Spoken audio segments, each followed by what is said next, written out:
Hello, hello, ma team Firmin Love TV. Bonjour. Vous tous qui me suivez de partout, vous tous qui m'aimez, moi aussi je vous aime et je vous dis bonjour, good morning, buenos dias, salut, salut, mbote nabino, mbote abeno, bonsoir, bonsoir, shalom, shalom, Je vais vous parler de cette histoire concernant les sans-papiers. Faites vraiment attention. Cette dame est sortie avec un homme qu'elle croyait qu'il avait des papiers, mais il n'avait pas de papiers. Je vous explique tout en détail comme d'habitude. Pour ceux qui ne me connaissent pas, je suis la coach Firmin. Pour ceux qui ne se sont pas encore abonnés, je vous invite à vous abonner, à liker, à partager, à commenter s'il vous plaît. Je compte sur vous. N'oubliez pas aussi d'appuyer sur la cloche de notification pour recevoir les vidéos que je mettrai en ligne s'il vous plaît. Merci. Cette histoire, ça se passe ici en France. Cette jeune fille, elle est congolaise de Brazzaville. Sa soeur l'a fait venir en France. Elle voulait à tout prix avoir des papiers. Elle a essayé de sortir, faire des connaissances, mais ça n'a pas fonctionné. Elle voulait tellement à tout prix que sa soeur avait un ami à lui, mais elle ne savait pas que l'ami là n'avait pas de papier. Parce qu'ils se sont croisés. L'ami là lui avait dit qu'il avait des papiers. Donc, ils se voyaient de temps en temps avec l'ami là. Et c'est ainsi que l'ami là lui a dit, je cherche une femme.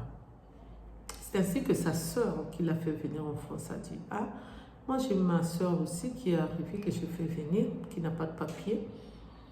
Il a dit, moi j'ai des papiers, je vais lui donner. Je suis français, alors c'était pas vrai. Et c'est ainsi qu'il les a mis en contact. Et le caractère, le défaut, ça allait, ça se supportait. Ils ont commencé à sortir ensemble, mais chacun était chez soi. Chacun a gardé son appartement. Bon, lui, il était peut-être dans l'appartement, on ne sait pas, puisque la sœur en question n'est jamais partie chez le monsieur. C'est le monsieur qui venait chez eux, comme elle, elle est mariée, elle a un enfant. Elle ne voyait pas comment aller chez cet homme-là. Elle avait peur, elle se disait un jour si je veux aller là-bas, il faut que je sois accompagnée. Donc elle n'a jamais vu l'appartement. Mais par contre, le monsieur, il partait quand ils étaient en couple avec sa soeur.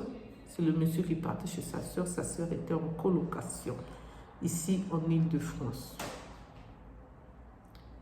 Et c'est ainsi, quand sa soeur lui a demandé, est-ce que maintenant on peut mettre...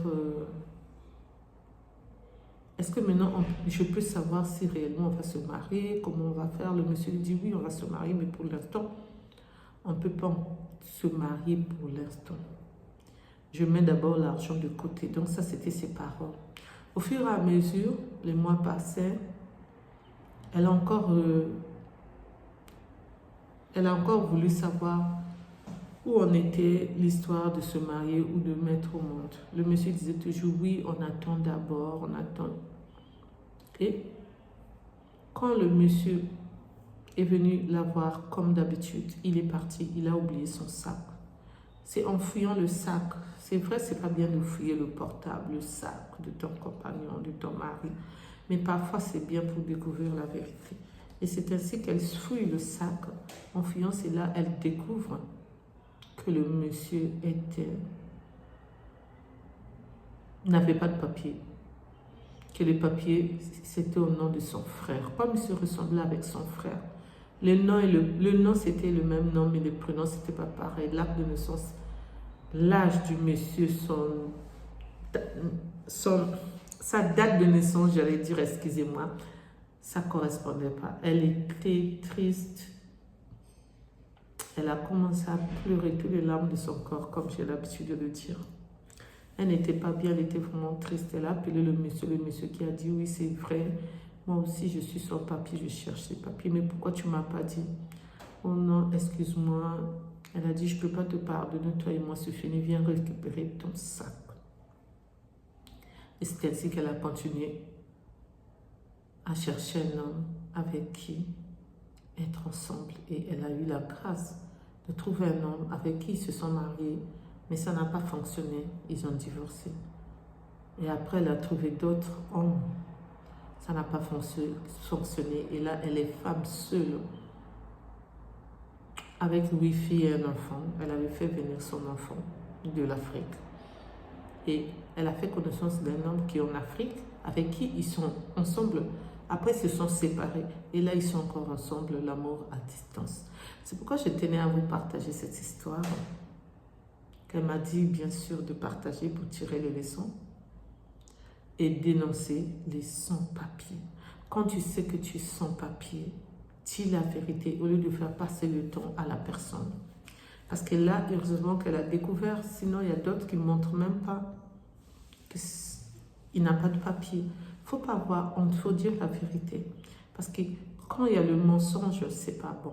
Merci de m'avoir écouté, merci de m'avoir suivi. Pour ceux qui ne me connaissent pas, je suis la coach Firmine. Pour ceux qui ne se sont pas encore abonnés, je vous invite à vous abonner, à liker, à partager, à commenter s'il vous plaît. Je compte sur vous. N'oubliez pas aussi d'appuyer sur la cloche de notification pour recevoir les vidéos que je mettrai en ligne s'il vous plaît. Merci, je vous dis à bientôt pour une nouvelle vidéo. Bye bye, bye bye, au revoir, bisous, bye.